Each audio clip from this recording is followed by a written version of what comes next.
Hello, I'm Rick Torbett, and welcome to Better Basketball's Better One-on-One Offense, Scoring from the Perimeter, with Rick Barry, Sue Bird, and Chauncey Billups. Now, the title of this video is Better One-on-One Offense, and we're going to prepare you for one-on-one offense in real games. We're not going to focus on the style of one-on-one that only works on the driveway. When most people play one-on-one against a friend, they give their opponent time to set up, then check the ball, then spend a few seconds in triple threat, and then finally they start attacking. That just doesn't prepare you for real games. In a real game, the defense doesn't get a chance to check the ball and set up.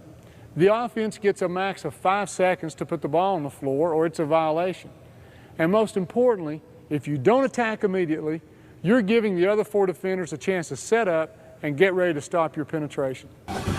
So, the best kind of one-on-one, the kind of one-on-one that will give you the best chance to score in a real game, is to attack immediately, to attack before the defense gets set. And this principle holds true whether you're attacking from triple threat or off the dribble.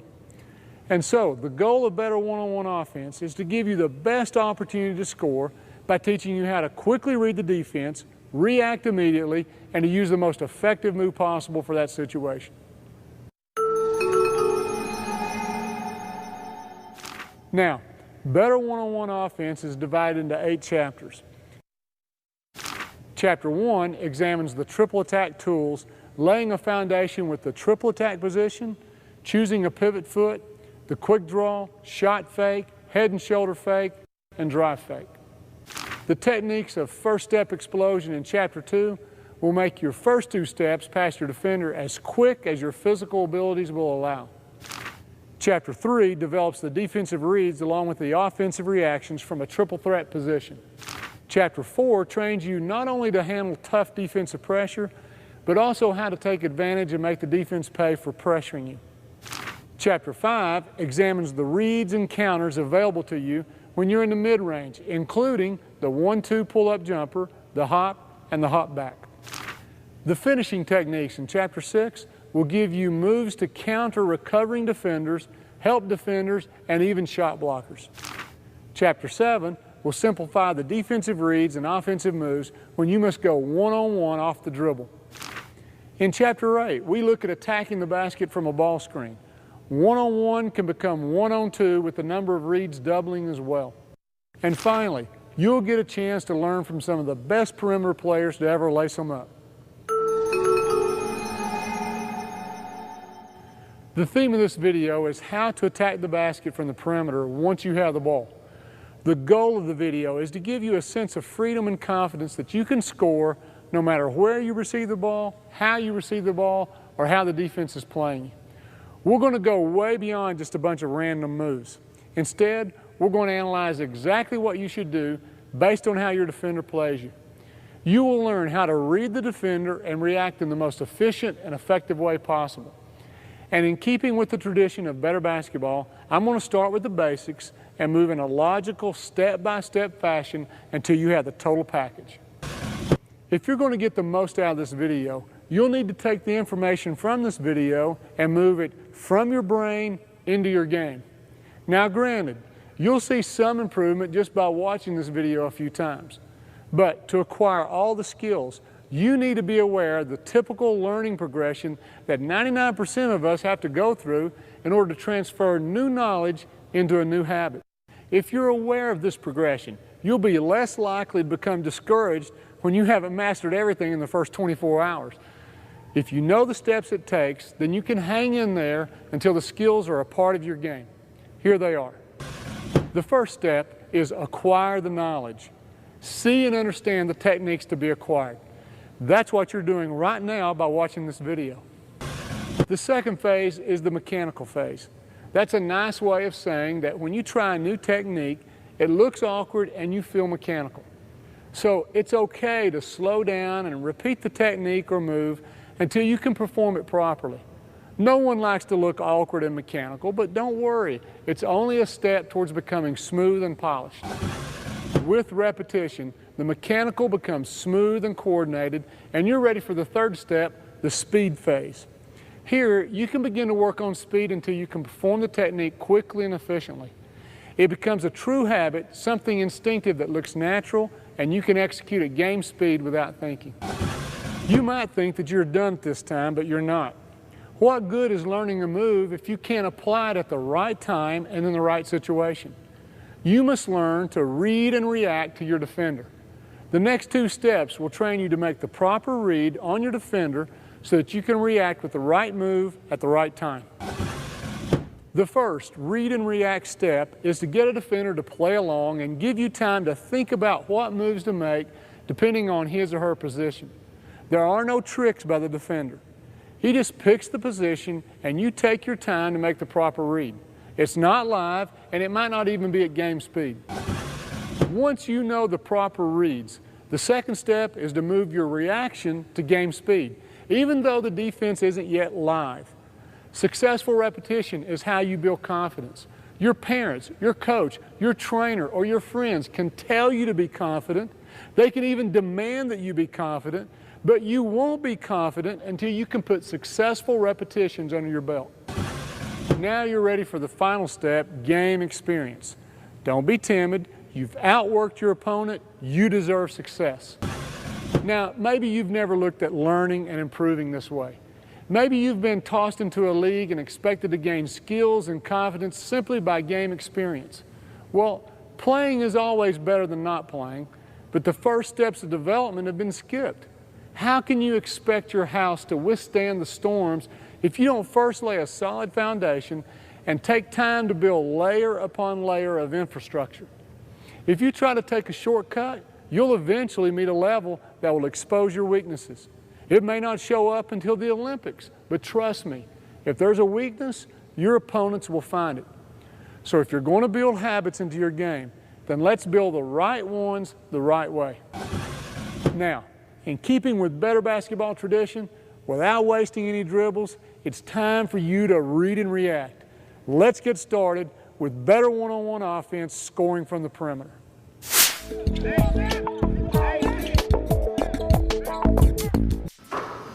I could tell you that on the perimeter, you're going to do one of 3 simple things. You'll shoot if you're open, or you'll drive to the goal, or you'll drive and pull up for the jump shot. That's like saying golf is as simple as teeing off with your woods, getting on the green with your irons, and putting to finish. It's true and it's simple, but the skills required to do those things are anything but simple. In this fundamental chapter, we're going to look at the best mechanics for making the most efficient movements while attacking from the perimeter. How to read your defender and when to use each move will follow in later chapters. But the mechanics in this chapter will apply to all situations. This is our first layer, our foundation that we'll use time and again throughout the video.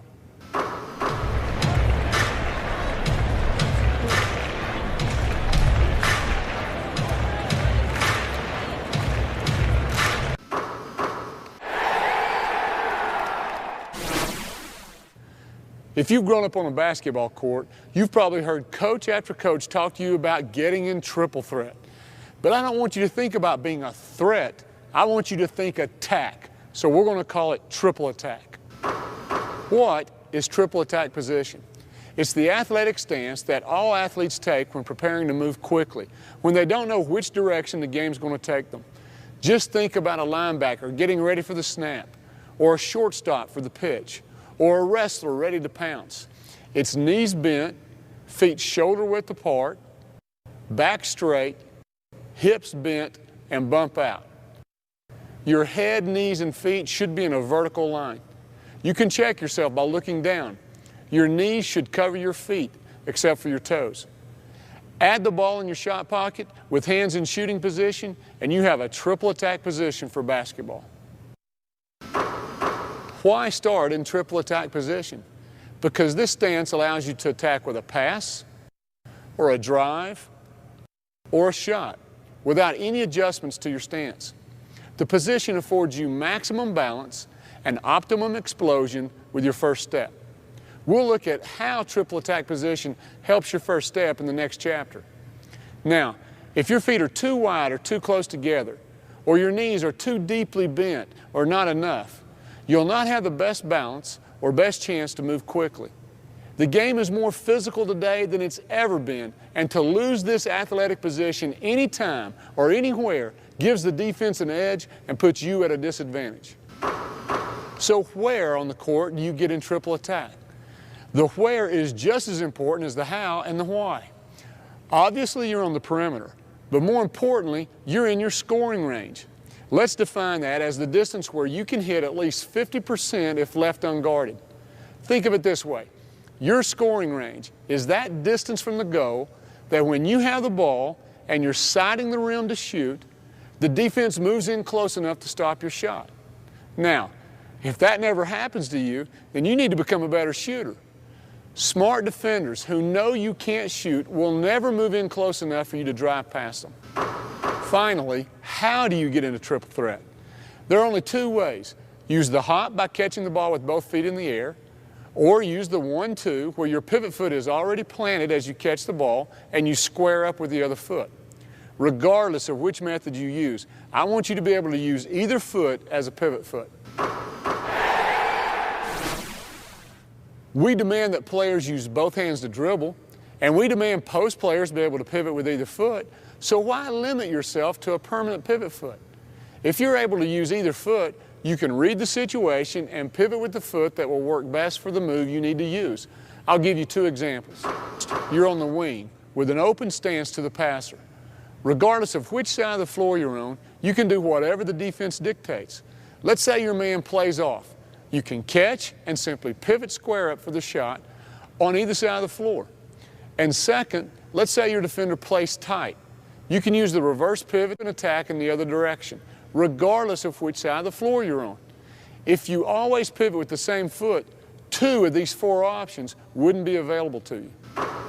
With that being the case, I'm going to train you throughout the video to pivot with either foot as the situation demands.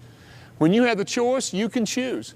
But my goal is to prepare you for all situations so that you can attack with either foot from any angle, stationary or on the move, from anywhere on the floor.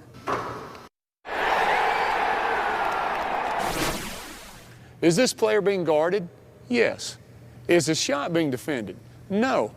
Most players see a defender this close and they think they need to move the defender with a fancy jab or sweep to get their shot off. But hey, he's not being pressured. He's not even being guarded if he's mastered the quick draw. A quick draw allows the shooter to go from shot pocket to release point before the defender can do anything to stop it. Let's define the quick draw read like this. If the defender's hand isn't in your shot pocket or on your shot line, then shoot. If he's close to you but his hands are down, pull the trigger. If he's got a hand up but he's too far away, fire. The bottom line is, if he can't touch the ball in your shot pocket or up through your shot line, quick draw. Now, let's make sure you understand when you can't quick draw. You can't quick draw when your man's all over you. You can't quick draw when the defender's got a hand in your shot pocket. Bottom line, you can't quick draw if you're not in triple attack. But to have a successful quick draw, you can't have a dip, a hitch, or a two-piece shot. This is why the type of shot that you developed from our first video, Better Shooting, is so important. You need a one-piece, efficient shot whose release is timed with your feet coming off the ground. When you decide to pull the trigger, everything goes up at once. Like a gunslinger from the Old West, the ball has left your fingers before the defense can get to it. So if the defender blocks your shot, then you may not have a one-piece shot. You may be dipping the ball, you may be hanging too long, or you simply need to speed things up. You can train yourself to read this situation. Ignore the defender and pop your shot before the defender can come out of his stance. Here's how. Set yourself in triple attack position. Let your training partner get in a stance and extend a hand on top of the ball. When the defender drops his hand, it's live. Quick draw. The defender then jumps to try and block your shot when he sees you shooting. With repetition, you'll know the defense can't do anything to stop your shot. You'll have a true quick draw, and your shooting confidence will go up. We're talking about training the mind here. Let me explain. When you watch a scary movie, you know it's not real, and there's no real reason to be scared, but you are. The mind can be fooled between what's real and not real. Train your mind to ignore this defender, because if he can't touch the ball, he's not there at all.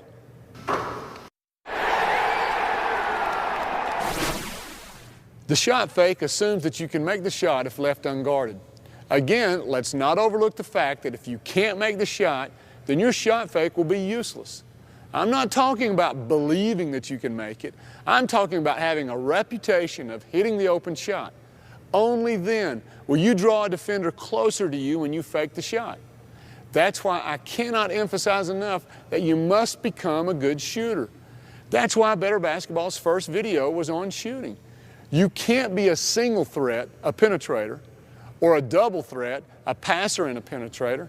You need to be a triple threat, someone who can shoot, pass, or drive.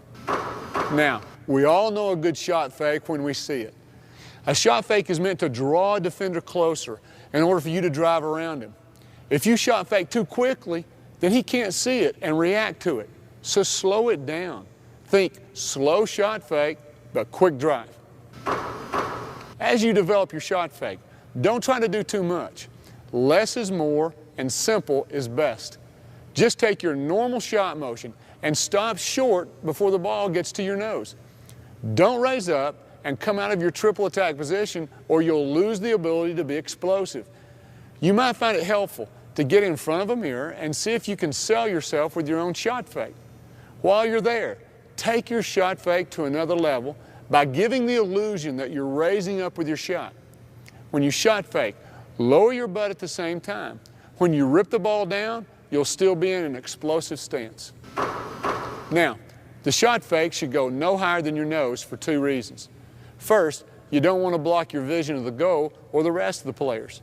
Second, a high shot fake slows down your drive. I don't care how quick your feet are. In order to drive, you must put the ball on the ground. So you can't begin to go by the defender until the ball has moved from the top of your shot fake back down to hip level and then to the floor with your first step. A high shot fake means the ball has to travel a long way, and that takes a long time.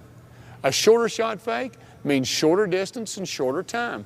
This is called being quick with the ball, or ball quick. If you want to drive left, then fake to the right. If you want to drive right, then fake to the left. Simple enough to say, but how do you do it? Do you step to the left and then go right? Do you fake a pass to the right and then go left? These fakes take you out of triple attack stance and hurt your ability to be explosive. Instead, fake with your head and shoulders. This allows you to keep the ball near your shot pocket, stay in an explosive stance, and minimizes your foot movement, keeping you safe from a traveling call. Head and shoulder fakes are small fakes. They might only make your defender lean a little to the left, but that's enough for you to beat him right. It might only make your defender move a half step to the right, but that's enough advantage for you to beat him left.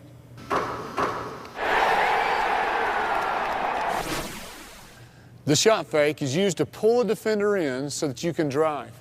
In the same sense, but with the opposite purpose, the drive fake is used to move the defender back so that you can shoot. Now, what probably comes to mind when I say drive fake is a series of long jab steps and jab moves that start in triple threat. I can appreciate the intent, that is, to move the defender back and create space to shoot. However, there are three problems. First, if the long jab is successful, meaning the defender retreats, you have to reset your feet to shoot. This gives the defender time to recover. There's just no way to shoot when you're in this extended stance.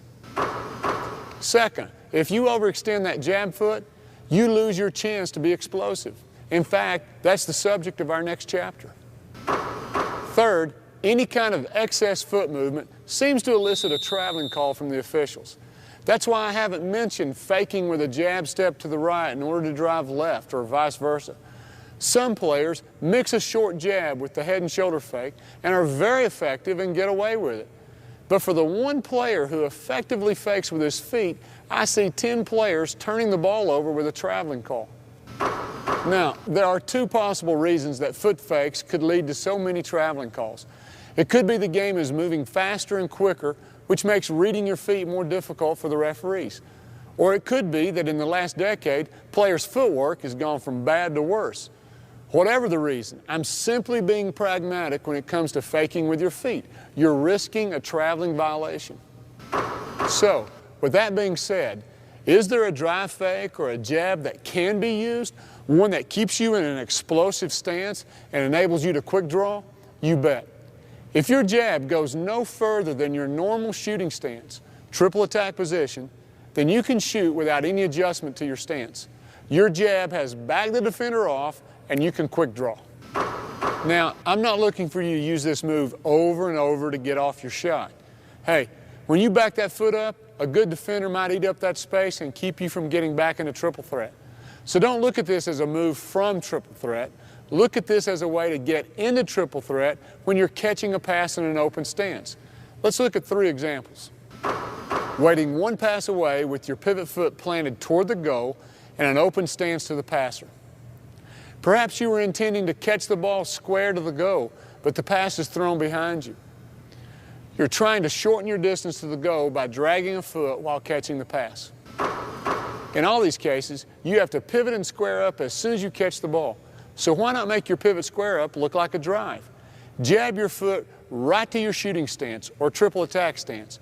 Jam the ball into your shot pocket and look like you're ready to drive. Now the ball's on your shot line and in your shot pocket. It's a simple read from there. Hands are down, quick draw. A short closeout, fire. Show retreat, swish. And if he freezes, see ya. In a nutshell, if the drive fake works, then quick draw. If it doesn't work, then nothing is lost. You don't have to make any adjustments. You're in triple attack with a good stance and good balance and the ability to explode by your man.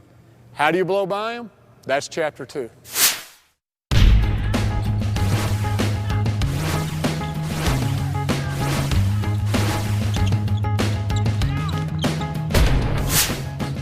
Everyone wants that explosive first step that leaves the defense holding on to their shorts. Hidden among the details of your first step and first dribble are secrets that can pack serious punch into your game. Understanding and applying even one of these techniques will give you a quicker first step. Mastering them all will allow you to maximize your physical abilities and make you the most explosive player you can be.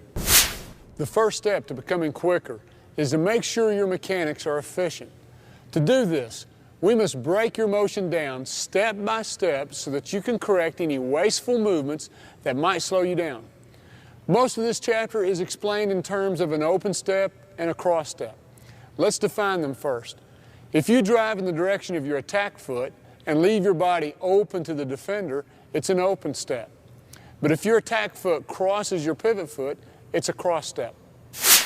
Now, let's first examine the open step. From triple attack position, rip the ball quickly to your hip and prepare to open step. Make sure that you've rotated the ball, dribbling hand on top and your other hand underneath. The reason for moving the ball to your hip is that before you go by the defense, you want to hide and protect the ball by putting part of your body between the ball and the defender. This is called keeping your game tight. Defenders will be reaching in and hacking at the ball. You want to be strong, tight, and compact. From here, you're ready to time the first step and dribble together. This means your foot and the ball hit the ground at the same time. This ensures that the ball is being dribbled before the pivot foot leaves the ground. Put yourself in the official's shoes.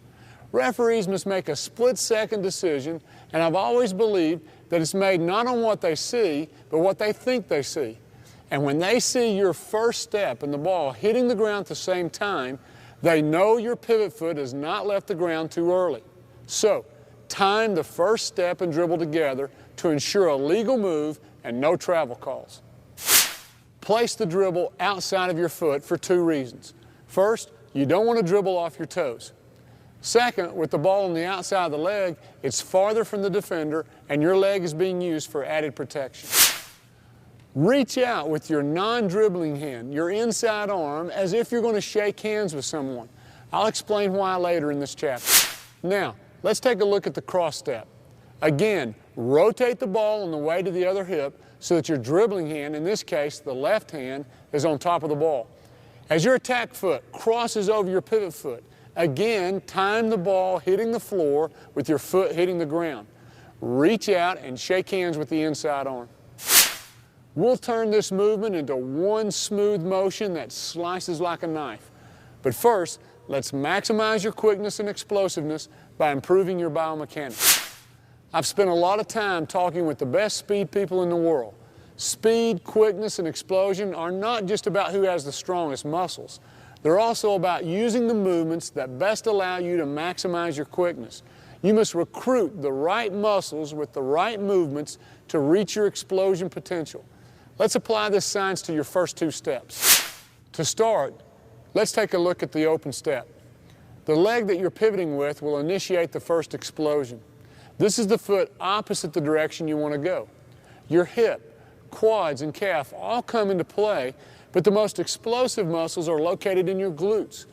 Bending your knees is not enough to recruit your glutes. Your hips must be bent as well, just like you saw in triple attack. In addition, your knee should be over the ball of your foot, and to push off at an angle, the line of your knee must be slightly on the inside of your foot.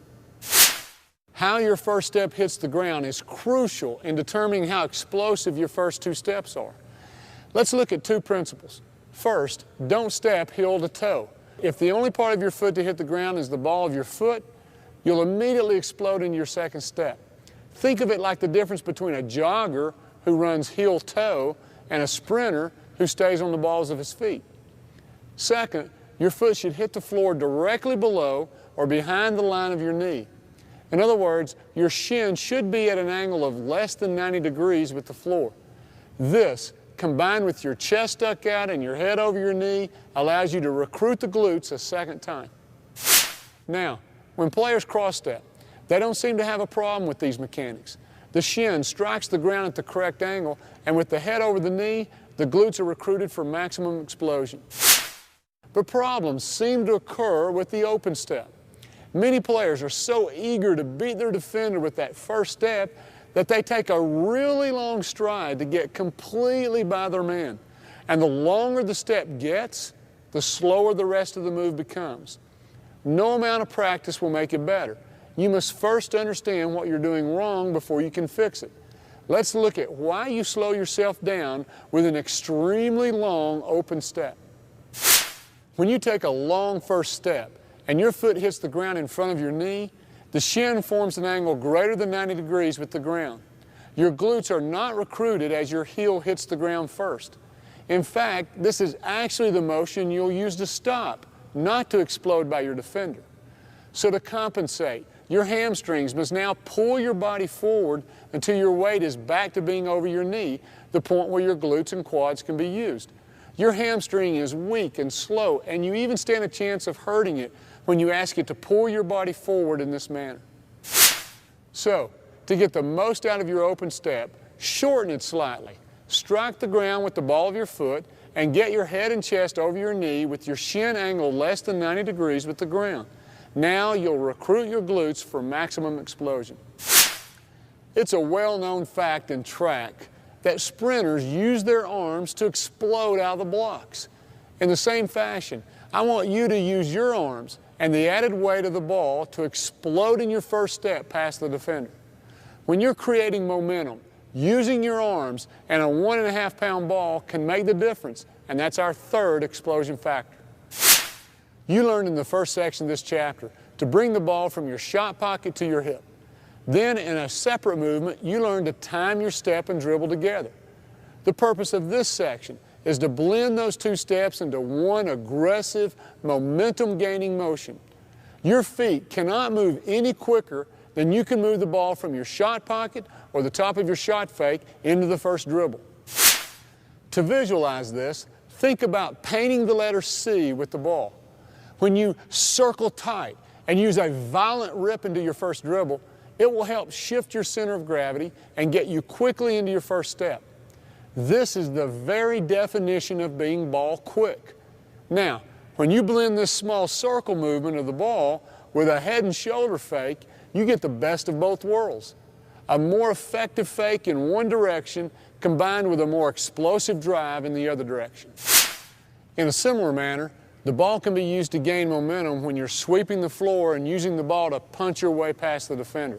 But I'll cover this in Chapter 4 when we look at how to handle extreme defensive pressure. To V or not to V? That is the question. The answer is that the shortest distance between 2 points is a straight line. And so choosing a straight line instead of a longer curved line is the quickest way to get where you want to go. The battle between you and your defender can be looked at as this battle between the V and the U. Here's what I mean. Go by the defender, not around him. If you control the space and go by him, your lines of attack form the letter V. If you go around him, then your lines of attack form a U. The defender wants you to drive in a U. This slows you down and gives him a chance to recover and his teammates a chance to help. The V is quicker and leaves little chance for your defender to recover. Now, you must protect the ball, eat up the space between you and the defender, and stay on a V line of attack. Let's take a look at the technique. When we were learning the proper mechanics of the first step, I told you to time your dribble and step together and reach through with the inside arm as if to shake hands. Shooting the inside arm past your defender is another way to use your arms like a sprinter.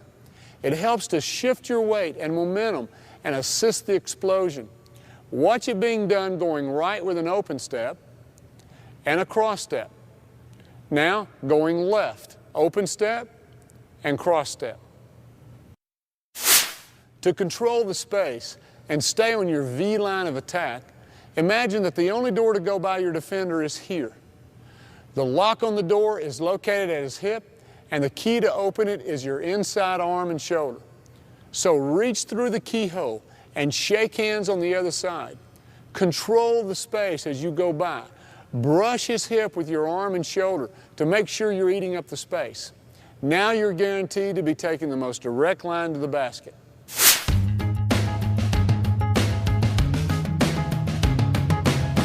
The emphasis in Phase 1 is proper mechanics. Protect the ball by ripping it to your hip and eliminate the travel call by timing the dribble and the first step together. We're also going to train both feet as pivot feet with the ability to open or cross step with either foot. First, the left foot as your pivot foot. Ready? Right hip, open. Left hip, cross. Now the right foot is your pivot foot. Ready? Right hip, cross. Left hip, open. Add the shot fake. Left foot, pivot foot, shot fake, right hip, open. Shot fake, left hip, cross. The emphasis in Phase 2 is moving these pieces into one smooth motion without eliciting a traveling call from the officials. We're not looking for speed and explosion yet, just a coordinated, natural motion that keeps the ball tight and the player balanced. Left foot, pivot foot. Open, cross. Right foot, pivot foot. Cross, open. Now, let's add the shot fake and alternate going right and left on my command. I'm looking for a slow shot fake up, then back down to your hip and into your first dribble with one smooth motion. Take your time. Shot fake. Shot fake. It's time to pack some dynamite into your game. The emphasis in Phase 3 is speed and explosion. I'm looking for you to circle the ball tight in the letter C and rip the ball into your first dribble. Choose either foot as a pivot foot and alternate going right, then left on my command. Go. Go. Now, let's add the shot fake to it. Remember, slow shot fake, but quick rip. Go. Go. To incorporate all the explosion techniques from this chapter, use a dummy defender and someone to shake hands behind the defender. On either side of the defender are cones to keep your lines of attack tight, to V the defender. The emphasis in Phase 4 is to put it all together. Circle tight and use the ball for momentum. Recruit the glutes with the right mechanics, and V the defender with a handshake. You can always replace the dummy defender with a chair, and you can even train by yourself by shaking hands with a second chair. Now that you've learned proper technique, let's see how you can build these habits into your game, step by step, starting from the beginning.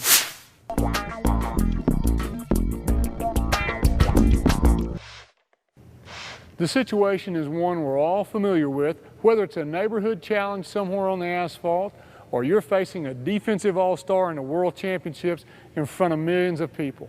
You're on the perimeter, you still have your dribble, the defense has established their position, and you need to score one-on-one.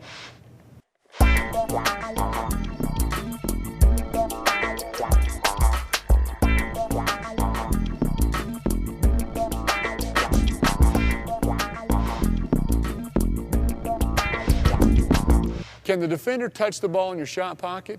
If not, shoot.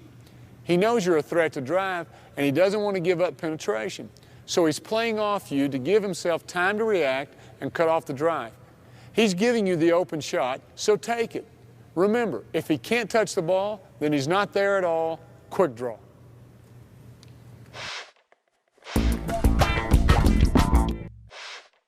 If the defender is too close for you to shoot, then drive. Don't shot fake. There's no need. Just drive. Now, this spacing is a judgment call that comes with experience. But let me give you a clear-cut read. If the defender dares to stick his hand in your shot pocket, then drive. Circle tight under his hand and rip to your hip, straight into your first step by him. But which way? Right or left? A common approach is to read his feet and attack the lead foot. What does that mean? If he leads with his left foot, then attack that foot by driving right. And if he leads with his right foot, then drive left. Why? Because if you drive toward his back foot, then he simply step slides with you. But if you attack the lead foot toward the direction of his heel, then your defender must swing step to recover. But the swing step is slower, giving you more time to get by him. And if you control the space by brushing his hip with your handshake, then it's even more difficult for the defender to swing step and cut you off. But let's take this read to another level, because I want your reaction to be as quick as your read. An even shorter read, without having to look down at his feet, is to read your defender's lead shoulder and attack his back. Picture it this way. There's an arrow sticking perpendicular out of your defender's back. It will point the way for you to drive. With his left foot or left shoulder leading, his back points to the right. With his right foot or right shoulder leading, his back points to the left. So what's the quickest read? Go away from your defender's face and attack the back.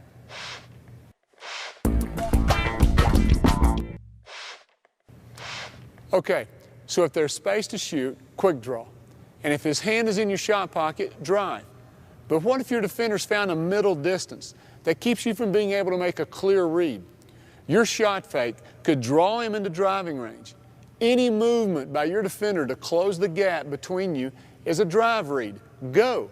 Read his back, the lead hand, the lead foot, or whatever, but read and go. When you shot fake, your defender might not move closer, but he might raise up, looking to block your shot. This is a drive read as well. When your defender is vertical, he must drop back down to an athletic stance before he can move. The time it takes for him to do this gives you the advantage you need to beat him. Raise him up and go.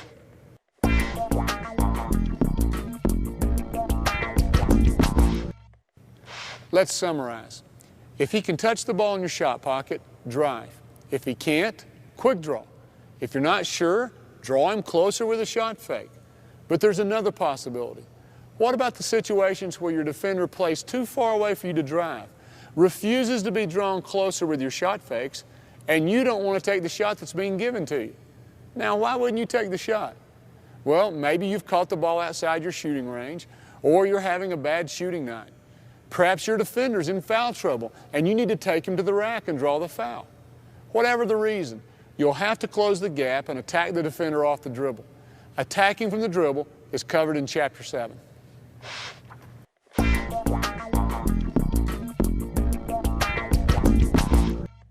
Before we leave the triple attack position, I have a reminder. Take what the defense gives you. Basketball is best played by instinct. It's not a game of chess where you can strategically plan out each move, so don't make up your mind about what you're going to do ahead of time. Defense can take away some things, but they can't take away everything. When the defense tries to take away one part of your game, they leave another part open.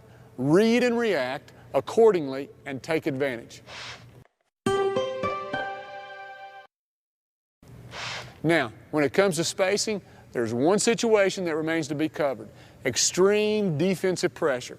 I'm talking about no space, body to body, in your face pressure defense. How to handle it is the subject of our next chapter.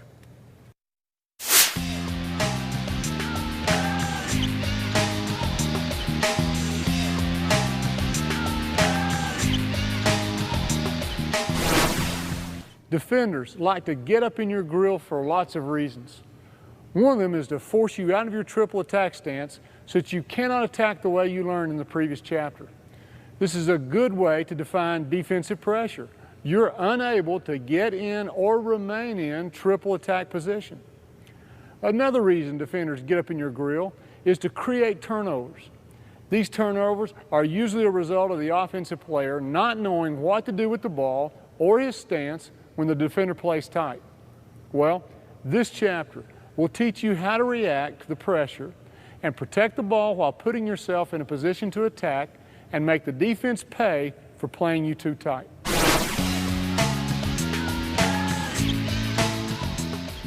The first method for handling pressure does not incorporate a change in your stance. Many players are intimidated by a hand in the shot pocket and feel it's a reason to get out of triple attack. Don't give up the shot pocket so easily. Instead, do everything you can to remain in triple attack. When your defender sticks his hand in, circle the ball without changing your stance. You can train yourself with a partner in this way. You get in triple attack, your partner gets in a defensive stance and extends his hand to the point of being in your shot pocket, but not close enough to touch your body. Neither player can move their feet. As your partner tries to deflect the ball, circle tight and keep the ball in the area below your chin and above your knees.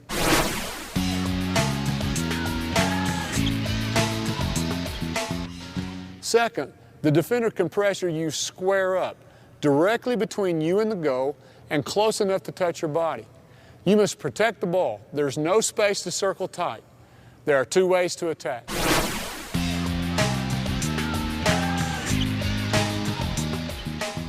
The first way to handle this pressure is to front pivot and go head-to-head with your defender. You must be as low or lower than the defense. Put the ball on the back of your free knee. This is for protection, but also for baiting the defense. If he takes the bait and slides over to play the ball, then sweep the floor below his hands and cross-step by him. Get strong with the ball and rip it through. The defense has become aggressive, and you can't give ground or show fear. Meet pressure with aggression. But if he doesn't take the bait and makes no adjustments to his stance, then step by him with an open step, just like you've been taught. Time your step and dribble together and reach past him with your inside arm. Maybe your defender is much quicker than you and counters every move you make like this. He pressures, you counter, he shifts. You sweep and he retreats ahead of you. Then reset to triple threat, read his recovery, and attack.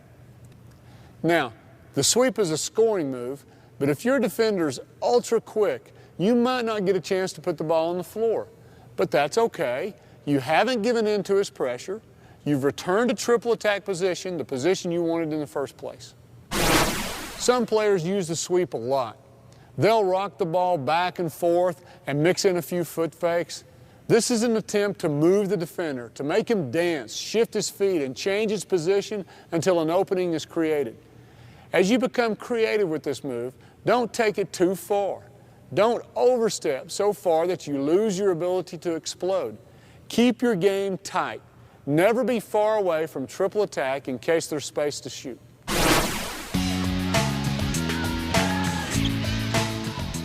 The second way to attack involves a reverse pivot. If you catch the ball in an open stance and the defense is pressuring you square up, a reverse pivot on the outside foot will create space.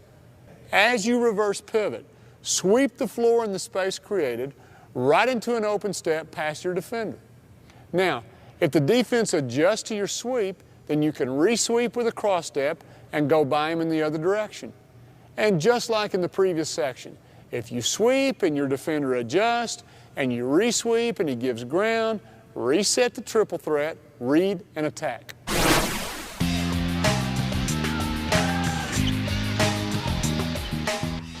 Finally, the defender can pressure you at an angle, taking away your ability to square up.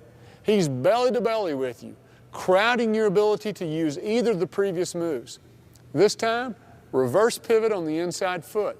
Not only do you relieve the pressure, but you instantly create a seal and a half-step advantage on your defender.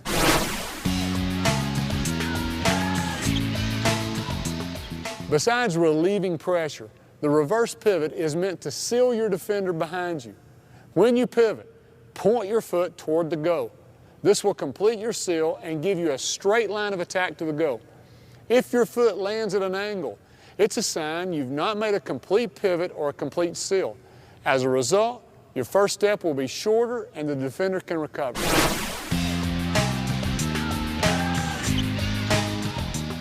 One dribble will get you to the hole. If your defender recovers, then reset the triple threat and quick draw.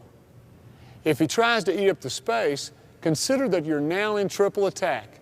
Depending on his lead shoulder, attack his back as you learned in the 3rd chapter.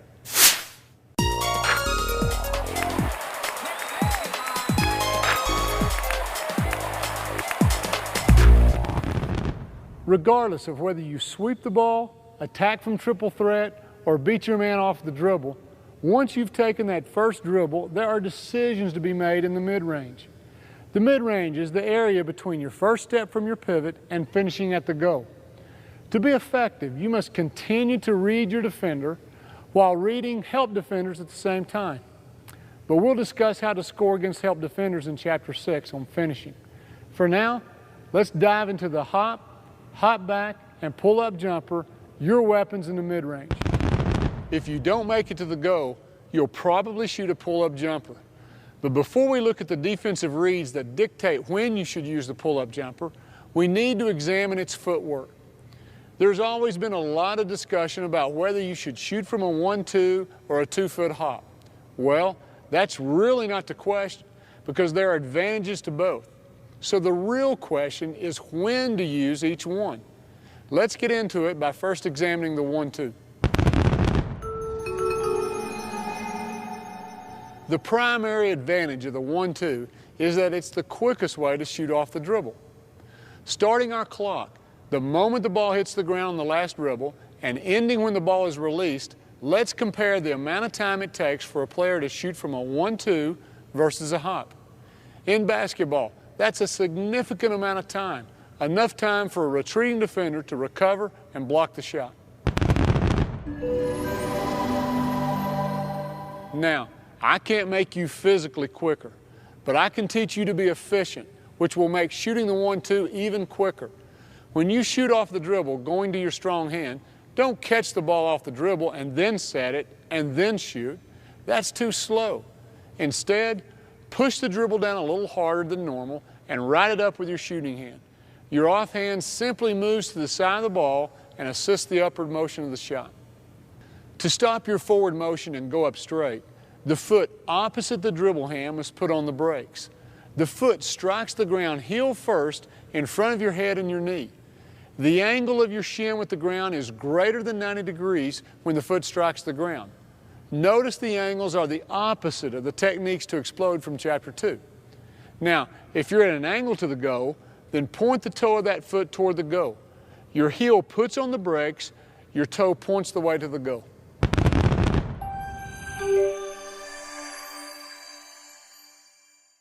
But when you put the dribble down with your non-shooting hand, use that hand as a pick up and move over hand. Watch as the ball is pushed down. The offhand rides it up, rotates to the side, and moves the ball to the shot pocket. You can get in a lot of reps without taking a shot to increase your ball quickness. And one more thing to consider for those of you who have already mastered the basics of the 1-2. If you start in triple threat and take one dribble before you use the 1-2 pull-up jumper, your quickness and the space you cover will be dependent on whether you use an open step or a cross step. First, let's watch an open step. He takes 3 steps and therefore covers a lot of ground. Now let's watch a player take a cross step. He needs just 2 steps and therefore covers half the ground, but the shot gets off quicker. That's why using a cross step on a 1 dribble pull-up is quicker. There's only 2 steps.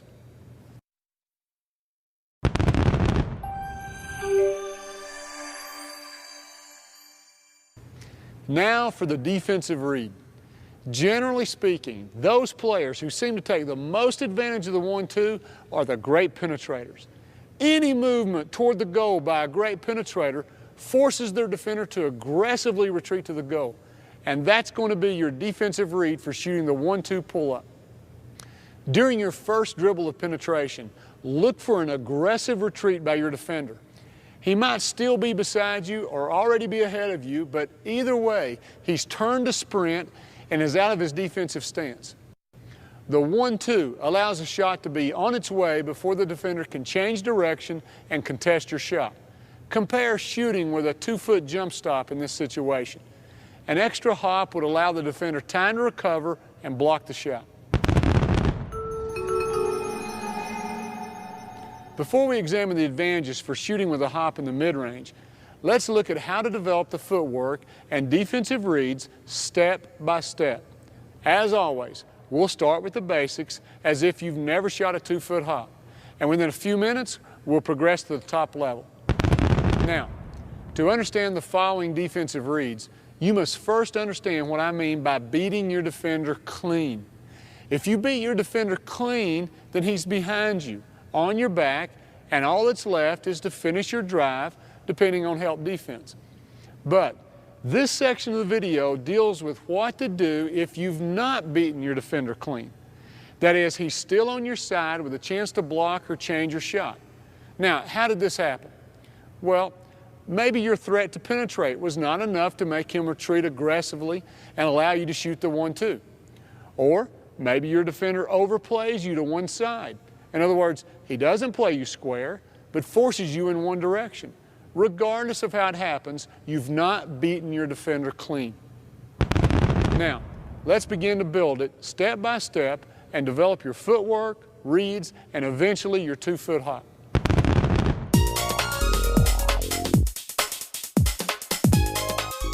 Make your first step directly to the goal. Remember the straight lines of the V in Chapter 1. After the first dribble, create separation from the defender by pushing off with your inside foot. At this stage, just step to the side. Push away from your defender off the inside foot.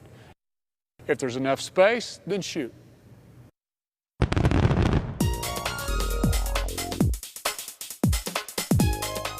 But if the defender tries to recover, keep your dribble alive and read the angle. If he recovers straight towards you, along the line of your sidestep, then drive in the open space. If he recovers to cut off your line to the basket, cross over and take him in the other direction.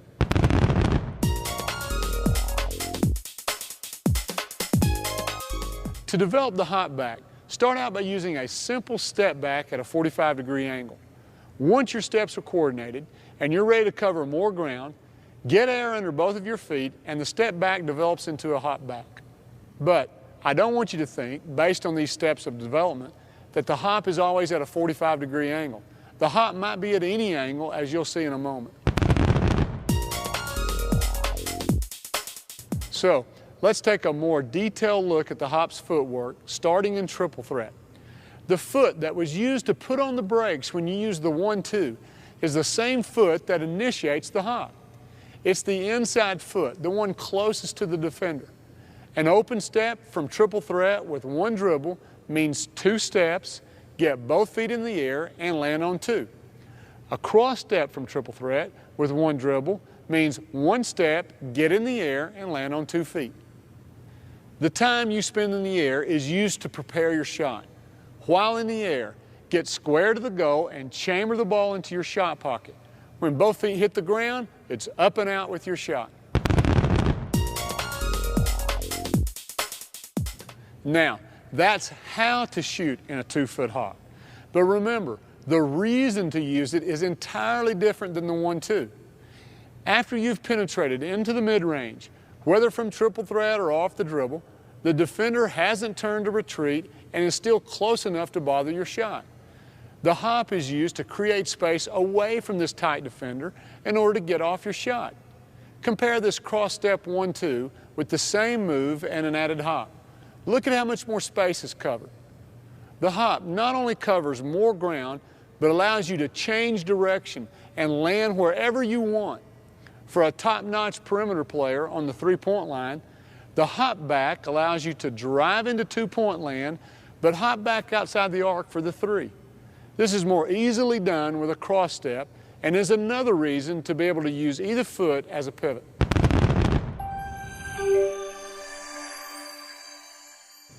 Develop these two weapons, each for their own purpose.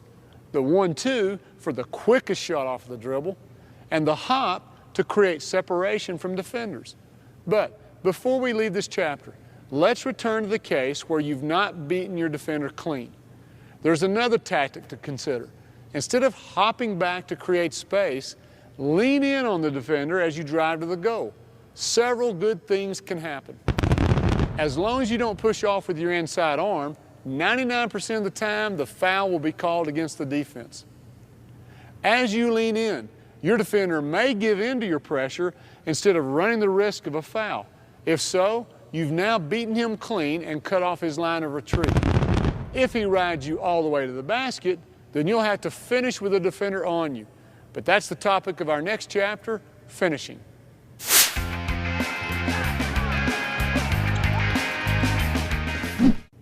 Once you've driven past the mid-range, you'll be finishing at the goal. And you'll have to deal with your own defender who's still on your side or has managed to cut you off. But you'll also be reading and reacting to help defenders. Now, every time you get to the basket, things are slightly different based on your angle, spacing, number of defenders, all kinds of factors. So we can't cover every possible combination. But what I can do is train you to read and react to the 4 primary finishing situations. I say train you because you can practice the moves used in these situations. And if you can practice it, you can master it. Now, the moves required to handle these situations do require a certain amount of strength, body control, and athleticism. So be patient with yourself and keep after it until you master them.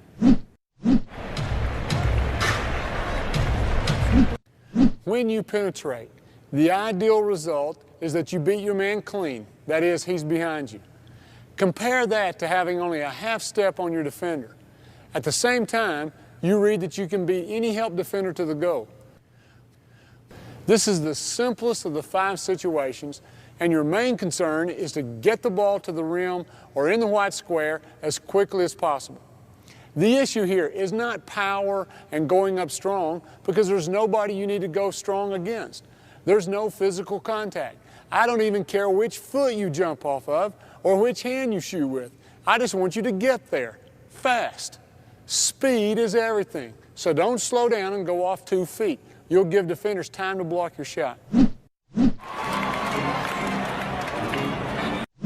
But if you don't beat your man clean and he's still on your side, his only chance to stop your layup or dunk may be to strip the ball on your way up. Many players make it easy for the defender to strip the ball by swinging the ball hip to hip on their way up. You must not only break this habit, but to avoid the strip, you can't even bring the ball up through your shot pocket. So to avoid the strip, use one of the following techniques. Hide the ball from the defender. Keep it on your outside hip, far away from him, and let your body protect the ball. Shoot with the outside hand.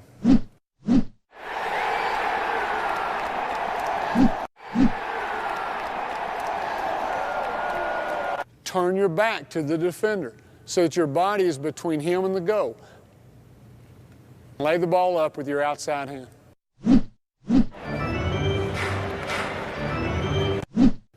He can only strip the ball when you pick it up with 2 hands. So give him the inside arm to foul you and never touch the ball with your inside hand. Dribble, pick up, and shoot entirely with your outside hand.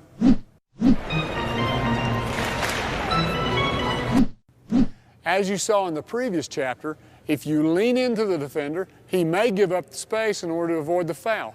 He can't strip you if he's behind you.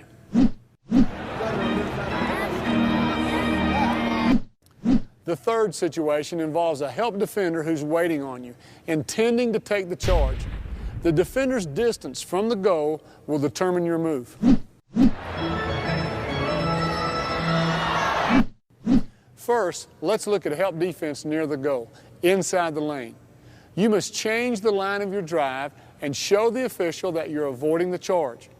If you go off 1 foot, you can change the position of your body somewhat and give the illusion that you're avoiding him. But going off 2 feet allows you to truly shift your body and change the line of your drive. Here's how. While going into the hop, you'll be deciding which way to shift.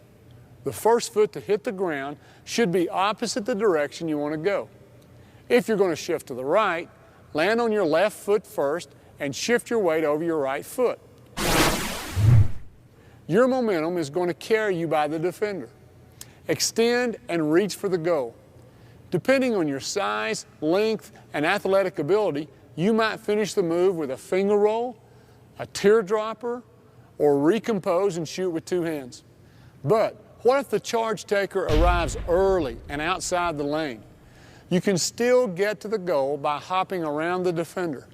You need to protect the ball, change direction to avoid the charge, and cover enough ground to get to the rim. Let's break it down. Snatch up your dribble and leave the ground off 1 foot. To avoid contact, change the angle of your drive with a long hop. Turn your back to the defender while in the air. This protects the ball with your body. Whenever you place your body between the defender and the ball, you're practicing a good fundamental. Now, land on 2 feet and extend to the go.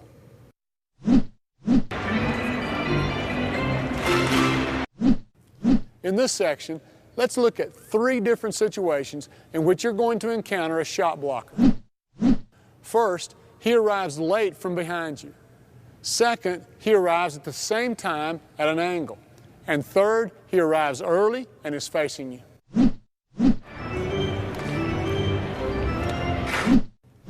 If the shot blocker is late and is coming from behind you, there's 2 ways to avoid the block. If you're driving from the wing or baseline, your best move might be to let your momentum carry you to the other side of the goal and use the rim for protection. Once he's committed to blocking you on one side of the goal, he can't change to the other side in midair. But if you're driving from the top, it will be tough for you to change sides of the goal. Instead, create so much space between the ball and the shot blocker that he can't get the block. This can be done by angling your body, jumping horizontally, and extending the ball in front of you.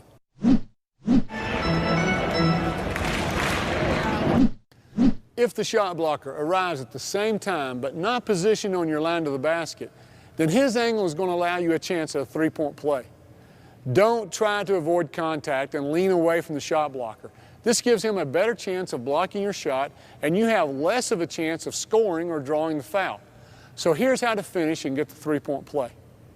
When the shot blocker jumps, you must also leave the ground and draw contact while you're both in the air. Plant your inside shoulder squarely in his chest. At the point of contact, the line of your shoulder should form the letter T with his shoulders. Don't open up. That would let him in to block your shot.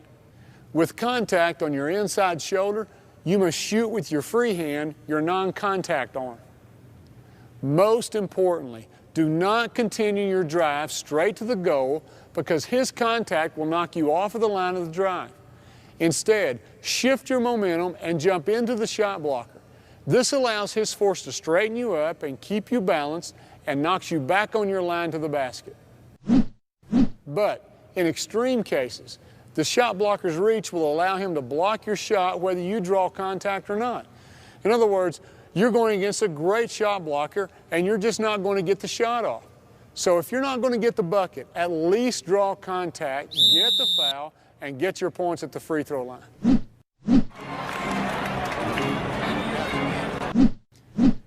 If the shot blocker is in position, facing you on the line of your drive, jumping into the defender is going to result in an offensive foul. So what's your strategy now? I'll give you two options. Create more space away from him with the side hop. This is done by pushing off with the inside foot and landing on 2 feet at a good angle for the bank shot. If you're driving the right side, then push off with the left foot. If you're driving the left side, then push off with the right foot.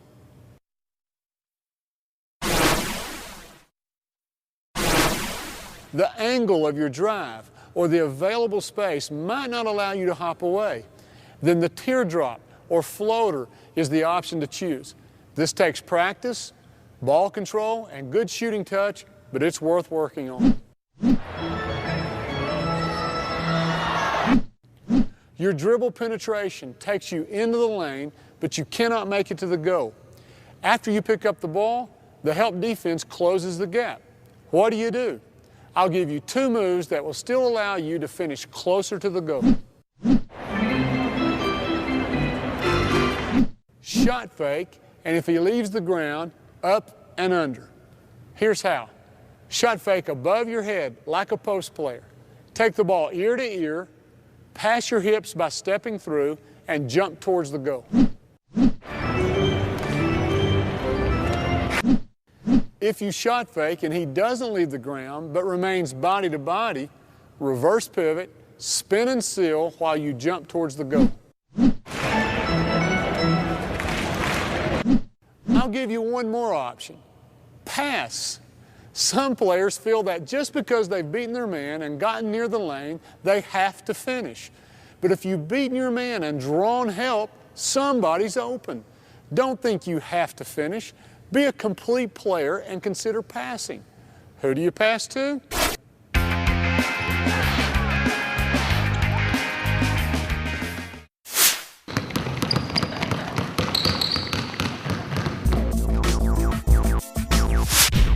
What do I mean by dribble attack? Let me first tell you what it doesn't mean. I don't mean for you to catch the ball on the perimeter, immediately waste your dribble, back up and begin to attack. That simply says that you don't know how to attack from triple threat. I'm also not talking about standing on the perimeter and dribbling 17 times without going anywhere. In a real game, you only have 4 seconds because the 5th second's a violation and the other team's ball. Dancing in one place while you show the defense every weapon in your arsenal is not smart. Plus, dribbling in place gives the other 4 defenders time to get into their defensive help positions. Now, if you do manage to get by your man, the odds are that help defense is going to be there to stop you. And let's face it, if a player can stand in one place and shine his or her shoes with 7 or 8 dribbles, it's because the defense is backed off, giving her plenty of space and begging her to shoot the ball. And obviously, she can't shoot. Only a fool would step up and give her a chance to drive. The best thing for this player to do is get a jump shot and work on her shooting range. So here's what I do mean by dribble attack, and this chapter is divided accordingly. You have the ball outside of your shooting range, and you must close the gap to your defender off the dribble. Or you've used your dribble to come off a ball screen or to look for a good passing angle, but nothing develops, and now you need to attack. I'm not going to log for you all the types of dribbles that you can use at the point of attack. Those can be found on our ball handling video. There's more than enough. The stutter step, hesitation, crossover, between the legs, around the back, spin. There's the straight line moves, the in and out, fake crossover, one hand mini cross, cross, recross, and more. These alone give you 10 possible moves. Now, there's no doubt that a good combination can create space to shake your defender. And so, if you put 2 of those 10 dribbles together in a combination, in any order, then you have 100 possible combinations. I think that's more than enough to satisfy anyone's desire for creativity. My concern is not which combination becomes your signature move off the dribble. My concern and the goal of this chapter is to teach when, where, and how to use these moves when attacking the perimeter.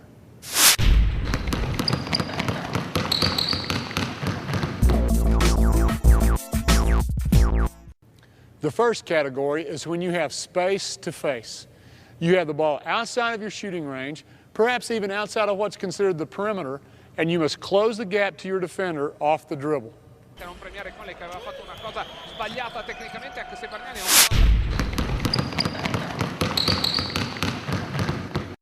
As you approach your shooting range, use a body fake about one body length from your defender. You might use the shake and bake, stutter step, or hesitation to read your defender. Using one of these moves has the same purpose as a shot fake or a drive fake when you're in triple threat. If your defender backs up, then pull the trigger, quick draw. The same read as in triple threat. If his hands are down and there's space to chamber the ball in your shot pocket, then fire. It's that simple.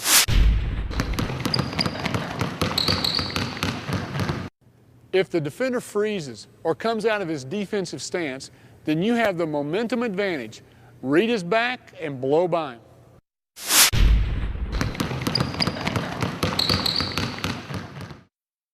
As you make your body fake move, some defenders will force you to change direction by moving to the ball side. They'll move their head to the ball to take away the body fake straight line move. Starting your move one body length from your defender will give you enough space to beat him with a simple crossover.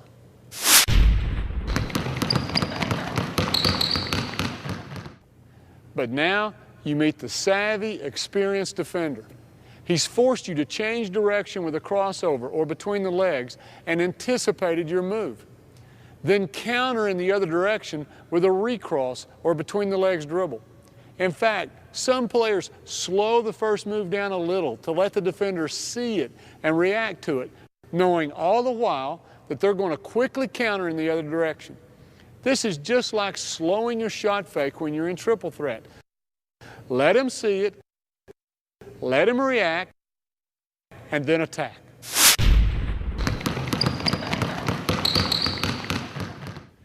We've looked at freezing the defender, making him retreat, and moving him side to side. But you can also make some defenders lunge toward you.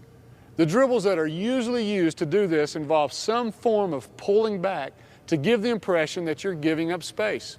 You bait the defender to eat up the space, to come forward. The safest way to do this would be a simple pull-back dribble. You could also use a between the legs or even a between the legs with one hand to draw the defender to you. Then attack with a simple open step, a crossover, or behind the back. The list of combinations could go on and on. Why do some combinations work and others don't?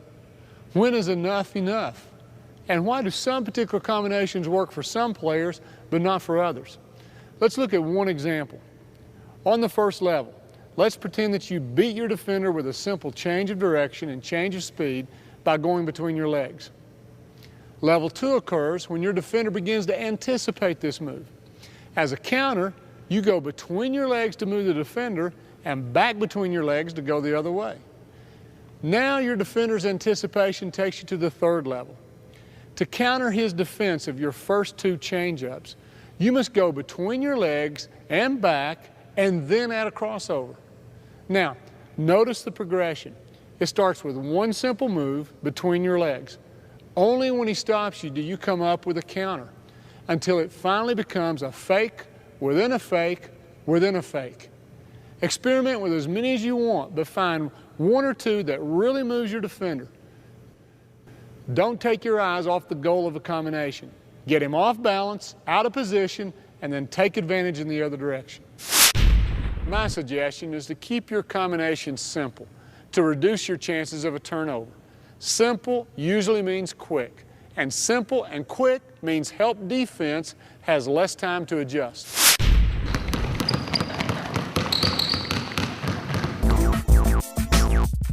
The second category is when the defender is on and you have no chance to face up. The defender's pressure forces you into a power dribble. This might occur when you've taken a dribble in order to get a good passing angle. It disappeared, and now you need to attack your defender. Now, when you're in a power dribble stance, the defender's pressure is keeping you from squaring up and attacking. but he's not close enough for you to seal him with a spin and go by him. What do? Penetrate with a power dribble, then quickly reverse dribble to create space between you and the defender. You're back in an attacking stance, but he's closing out, so you have the advantage. Here are the reads. If the defender stays, then quick draw. If the defender closes the space, but his lead foot is on the side of the ball, then drive with the open step. Just like triple threat, push the ball out there and shoot your inside arm past him. But if the other foot is up and there's space, then cross over. If there's not enough space for the crossover, go between the legs and drive. If he closes the gap body to body, then just like in Chapter 4, spin, seal him behind you, and attack. Don't forget that combinations can be used here as well.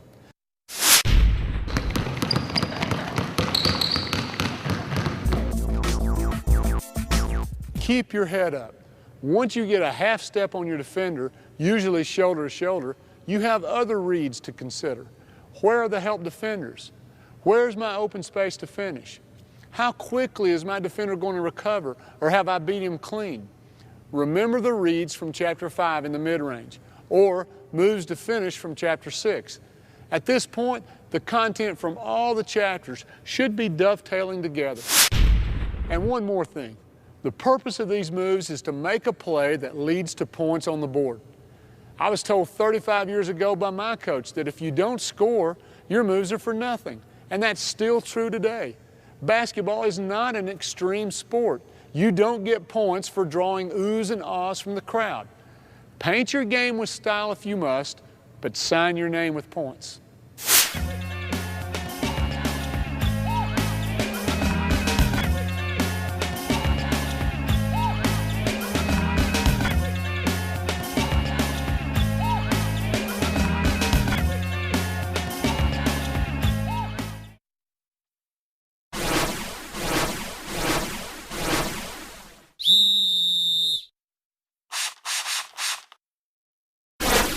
In the game of basketball, an offensive player standing still has a right to his position. Although a little contact is allowed, a defensive player cannot push, shove, or knock this player out of his or her established position. Instead, the defender has to go all the way around him. After the game was invented, it didn't take long for players to realize that by running their defender into a teammate with an established position, they could create an open lane to the basket or some extra space to work with.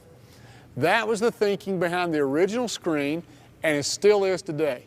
And of course, you can use screens whether you have the ball or not. But since this video is about playing with the ball in your hands, we're only going to look at screens that involve the ball. And that's why we call it the ball screen, otherwise known as the pick and roll.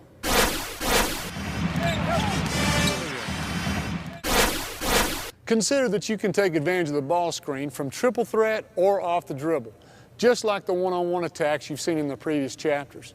But now, attacking the goal is more complex because you have the help of a screen, two defenders to read, and a teammate that you can pass to.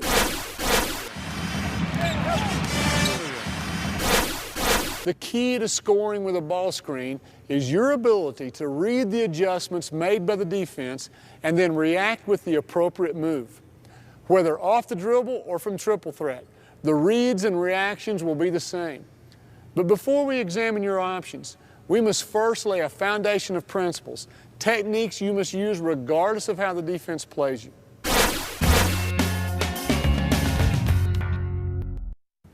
It is your responsibility as the ball handler to first set your defender up to be screened and then to control the space between yourself and the screen. This can best be illustrated when the screener is facing the sideline. Imagine a line parallel to the free throw line and perpendicular with the shoulders of the screener.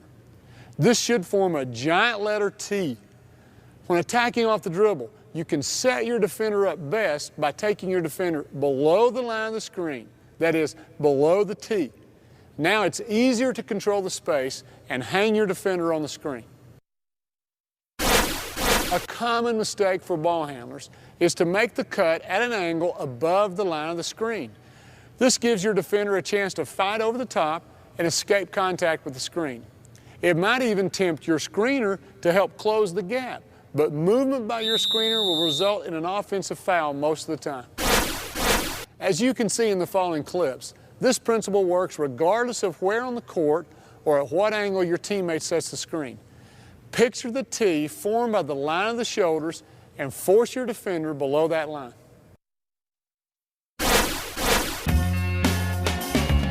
But if you're not attacking the screen off the dribble, then don't come out of an aggressive triple attack position. Don't look at the screen and give away your intentions. Keep your defender's attention on you by faking away from the screen with a little jab or head and shoulder fake. Show that you're a threat to drive. If your defender's busy guarding you, he's easier to screen. And even when the screen arrives, continue to read your defender. Good defenders will anticipate the screen and make early adjustments with their stance or position. If they move off your line of the go, you must be ready to make them pay. Brush your teammate as you go by. Some say go shoulder to shoulder, but I want you to go shoulder to hip to keep you low and explosive. Close the gap between you and the screen and don't let your defender squeeze through over the top. Again, it's your responsibility to control the space between yourself and the screen. Have a scoring mentality. Assume that the screen works and you're going to beat both defenders to the goal. Even if you're intent on passing to your screener, the best way to draw defense and open up passing lanes is to be a scoring threat. If you've applied these principles, then your man gets picked and you're free to score. So, the defense must adjust, and they will adjust. That's the sign of a good screen, to make the defense alter their positions. So now, take your mental game to the next level and read and react to each adjustment the defense can make.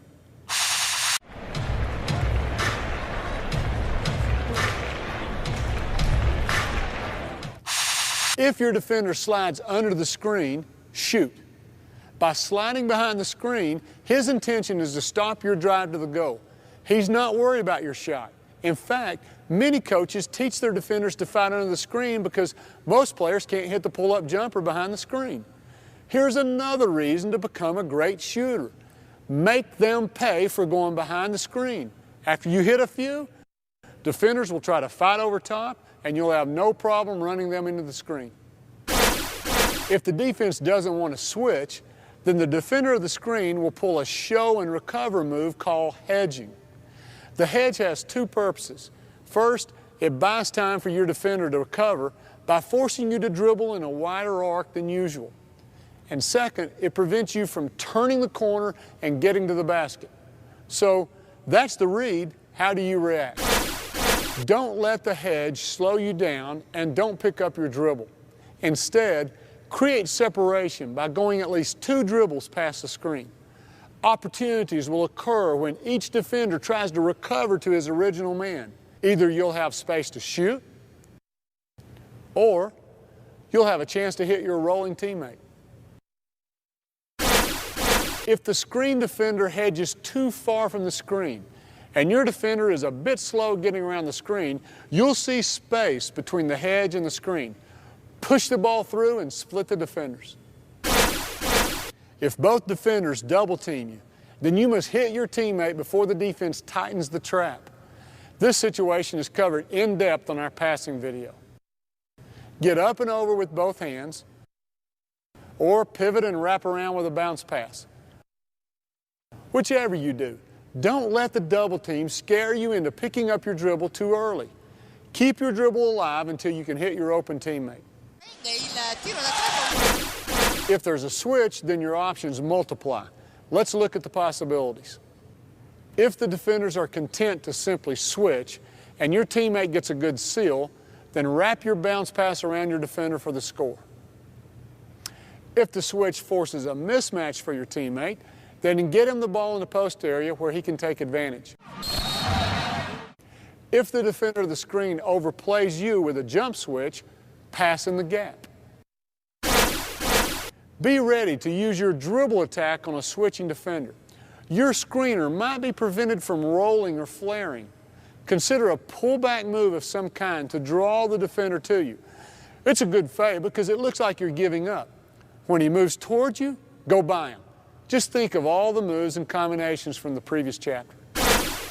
There's no screen that's successful 100% of the time. So be prepared to attack again if the defense plays the ball screen perfectly. Power dribble back, switch hands as you face the other way, and use the rescreen to attack in the opposite direction.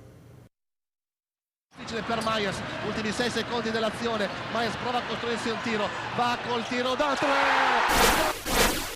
I'm sure you've noticed that the screener has a lot of scoring opportunities. In fact, one of the best ways to get open is to set a screen. To be successful at this, the screener must know how to set the screen, at what angle to set it, where the help defense is located, and know how to read the ball handler and the two defenders. The screener must know whether to slip,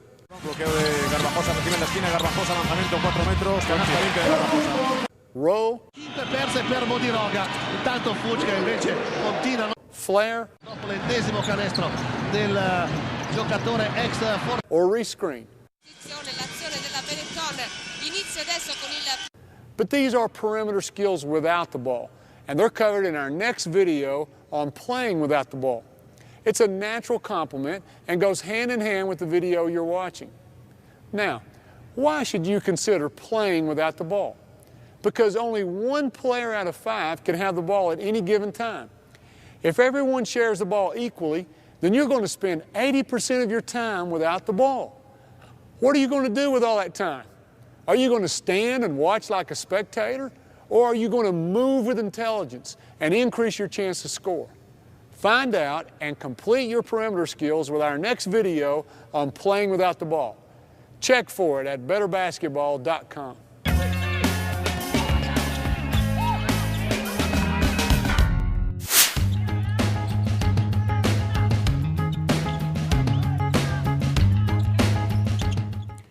Now that you're ready to take on the world one-on-one, let's take a look at the big picture. You'll make these moves with every intention to score, but you don't have to score to make a play. Your move to score will draw defensive help and allow you to pass to an open teammate who actually does the scoring. That's the difference between being called a great scorer and a great player. Great players score, but do all great scorers make great plays? So, set your mind on attacking, because a legitimate, honest move to score is the best way to draw defensive help and get your teammates open. Either you score or you set up your teammates to score. Now you're on the road to becoming a complete player and helping your team to play better basketball. Good luck.